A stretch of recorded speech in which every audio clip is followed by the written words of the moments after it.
Hi everyone, welcome back to my channel. My name's Em, and today we are going to be talking about all things fall and doing the Cozy Autumn book tag. This video was originally created by the book Belle. I'll link their channel down below and the original video so you can go check it out if you think you might want to do this yourself.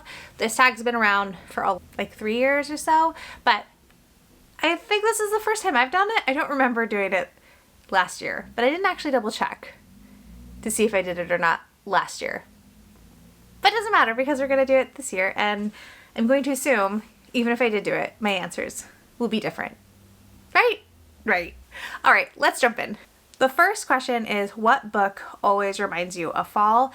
And I scoured my brain for a good answer to this one, or not even a good answer, but just what my answer is. And the book I kept coming back to is The Halloween Tree by Ray Bradbury. I've read this a few times in the autumn, and it's maybe middle grade, maybe YA. I'm not really sure. And it's about a group of boys who are going trick-or-treating in their neighborhood, and they encounter a strange entity and go on an adventure. And it's dark and it's a little creepy, but the friendship between the boys I remember really enjoying, and I really like the imagery and the way Ray Bradbury writes. Though I will admit I initially only picked this up because when my twins were 4, we went to Disneyland at Halloween time, and they have a Halloween tree in Frontierland because apparently Walt Disney and Ray Bradbury were pals, and so Disney put a Halloween tree in Disneyland. And that was what prompted me to pick up the book. But like I said, I've since reread it a couple times during this time of year, and I always enjoy my time with it.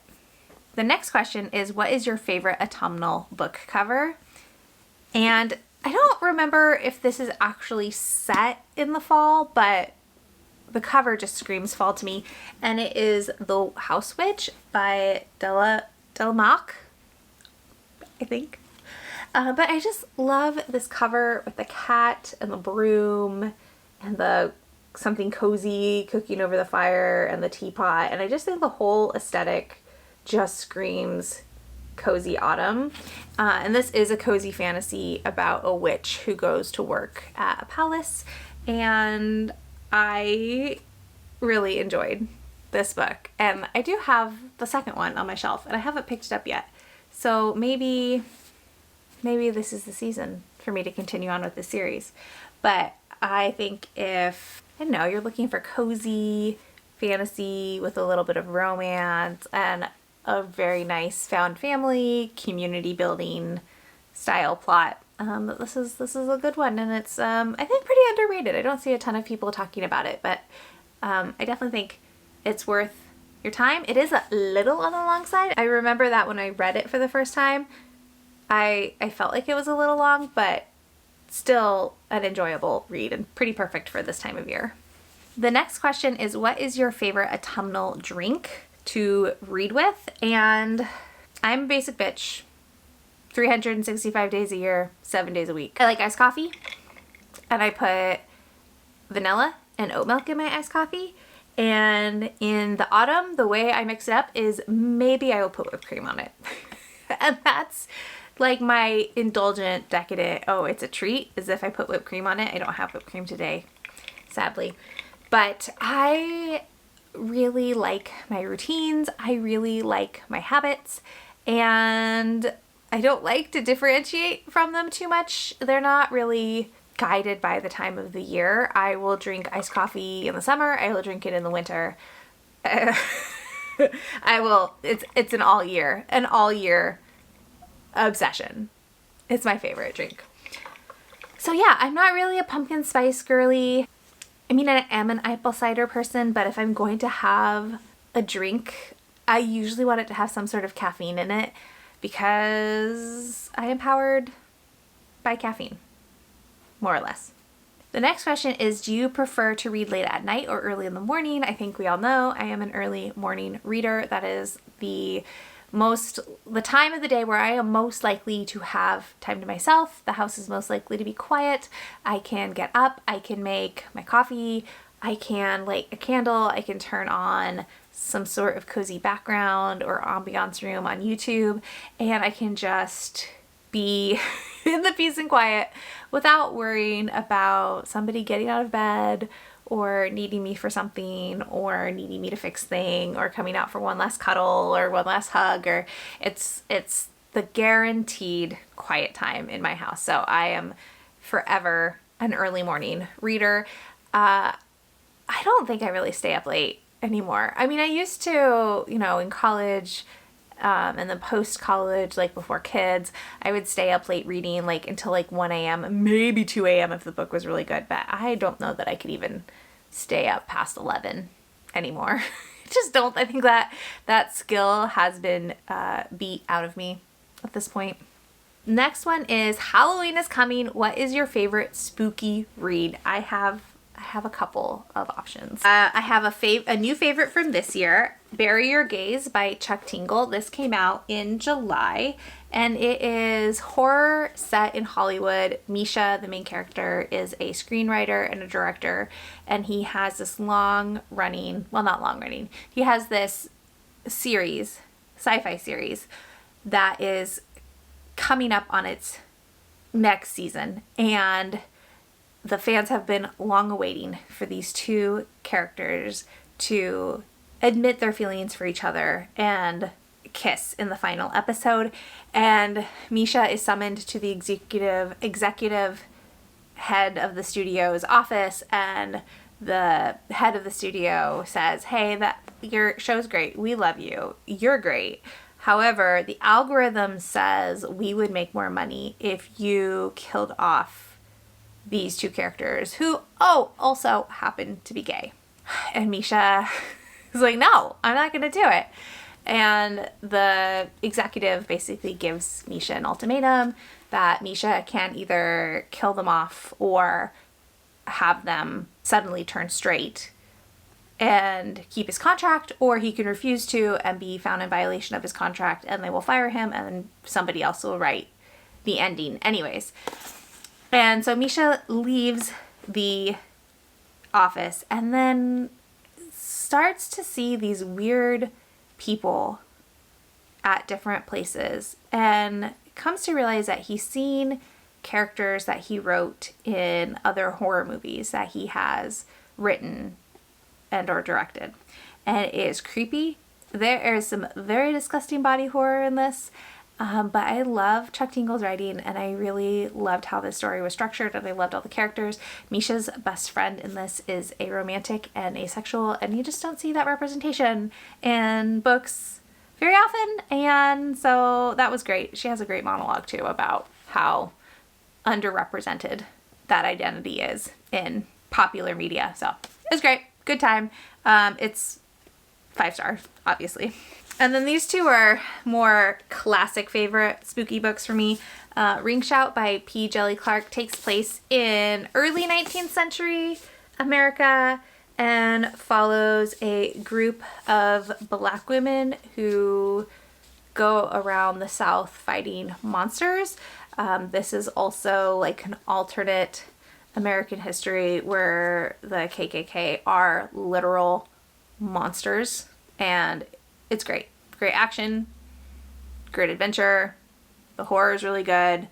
The social commentary is excellent. Like truly, like I think this is peak P. Djeli Clark, and this is absolutely my favorite book that he's ever written. And then the last one that I have that is a favorite is Middle Grade, and it is Scary Stories for Young Foxes by Kristen McKay Heidecker. And this is about 3 foxes, and it starts off told as vignettes where we have these 3 young foxes who encounter an older fox, and the older fox is telling them stories about things that have happened to other foxes. And then the farther you go into the book, the more you realize how all these vignettes are connected and how they may not be stories after all. And I think this is a delightfully creepy for middle grade age group. This is also on the OBOB list this year for middle schoolers, which means my daughter is going to finally read it, and I'm so excited because she has been not wanting to read this because she's afraid it's going to be scary, but I just think it's a really delightful, like, gives you kind of the chills kind of book. Like, this freaks me out in some ways more than adult horror does, just because the author does such a good job of writing these really creepy, unsettling scenes. The next question is, what is the ultimate comfort read for you? I'm going to say a book that I actually haven't reread, but I think I might reread it this year because I say it's my favorite romance novel, and I feel like it's time to go back and reread it and claim if it's true, because I could see this turning into a really delightful comfort read. The other reason I'm going with this and not something else is because I feel like otherwise my answer is the Lady Sherlock series, and I've talked about that series nonstop for months, and I need to tell you all about something else. I can't keep talking about Lady Sherlock. I mean, I can, but I need to talk about other books. But my answer for today is going to be The Widow of Rose House by Diana Biller. This is historical romance about a woman who has been widowed and is moving to New York to move into the house that her deceased husband has left her, and the house may be haunted. And she befriends a scientist who is really interested in the house and is going to help Alva, our main character, renovate it. And I really like Alva in this book, but Sam is where it's at. Sam and his entire family, I would ride or die for this family. They're the best part of the book. They're so wonderful. And while this book does have a lot of really heavy themes about abuse and trauma, I think the light and the love in Sam's family balances out those heavy themes really, really well. And I think this is just an absolutely delightful historical romance. I don't think it gets nearly as much love as it deserves to. And Diana Biller is just a beautiful writer, and I'm excited to reread it this year and solidify that it could in fact be a really great comfort read. The next question is, what is your favorite autumnal reading snack? I'm a popcorn girly, for sure. I think it's the perfect snack while you're reading because it's not messy, it doesn't leave crumbs. Unless you put butter on it, which I don't, you're not gonna leave like weird greasy residue on your book or your e-reader. I just think it's a great little snack to have while you're reading. The next question is, what is your favorite autumnal candle to burn whilst reading? And I don't have a favorite, but where did I put it? I just bought this candle last week at Walmart and I am obsessed. It's from their Mainstays line and it's cranberry mandarin. It's cranberry, currant, and sweet orange. It also came on this tin with these adorable little ghosties. I just love them. And oh my gosh, it smells so good. Yeah, this is my perfect kind of fall scent. I don't like super sugary scents. Those don't do it for me. I find them too cloying.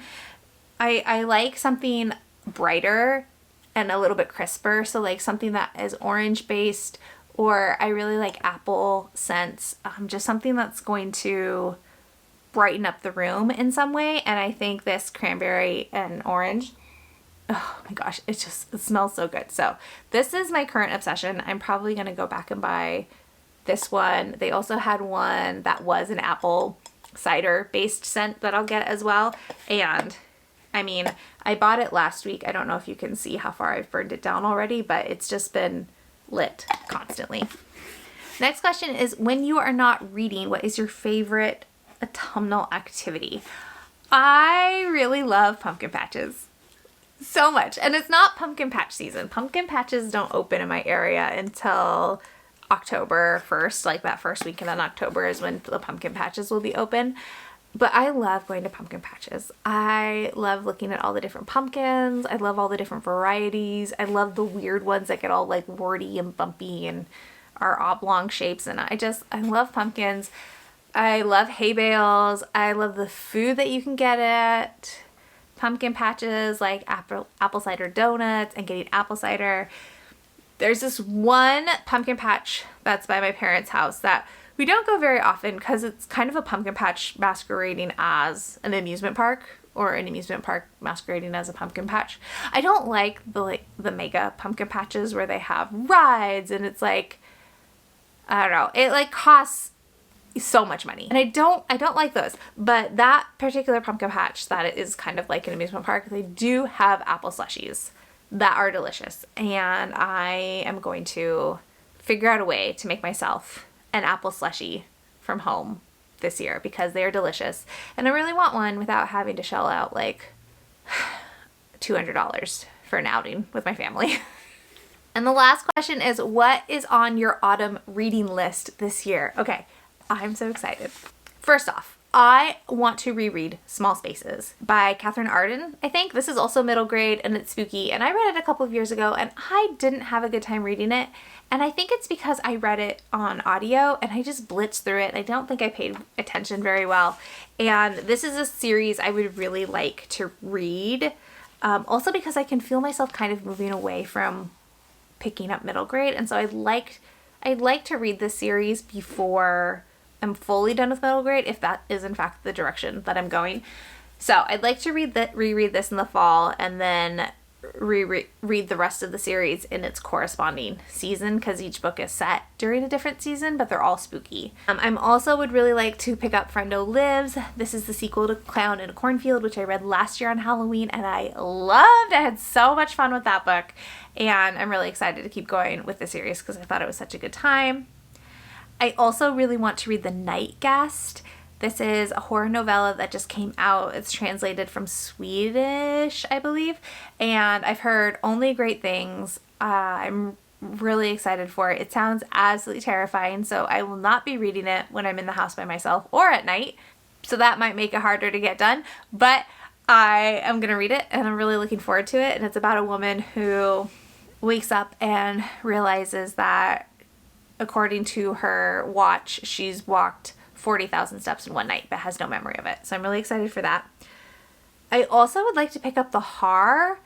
I don't know what this is about, really. I know the main character is an elderly woman, but I've seen this pop up on a couple of people's channels. Kayla read it, Gabby's read it, and they all gave it they both give it 5 stars? Anyways, it's getting really good reviews from people whose taste, well, I was going to say I trust. Kayla and Gabby both have very different reading tastes than I do, and usually if they don't like something, I'm really gonna like it, but I'm hoping in this case that I will like it just as much as they do, or did. But this is also a horror novella that I'm really interested in picking up. I would also maybe like to read a Paul Tremblay this year. I haven't read any Paul Tremblay, but I'm kind of interested in the Pallbearers Club. I like that it's annotated. I like that it's kind of light horror from what I've heard. And I'd just like to read one of his books just so I can see what all the fuss is about. And then I would also like to read another Delilah S. Dawson at some point. I know she has a new horror coming out this month or next month. I read Bloom by her earlier this year and loved it, but was super grossed out by it, but I loved it. And I'd like to read something else by her. She does have a spooky middle grade book called Mine, which I think is also a haunted house story, which I could be into. And then today I found out that there is a 3rd book in the Clackety series by Laura Senf. I've talked about the Clackety last year because I did a video for spooky middle grade book recommendations. And so I talked about the Clackety, and I read book 2 last year, and I found out book 3 just came out, I think today that I'm filming this. So I might pick that up, but I don't know. We'll see. That's not as high of a priority, obviously, since I didn't even know it was out until this moment. I'm really excited about all the reading possibilities there are for this time of year. I just wish it was a little bit longer. I feel like I have to shove all the cozy fall favorite things into 2 months, and that's just not quite enough time, and it goes by so fast, and I just wish this season of time was a little bit longer.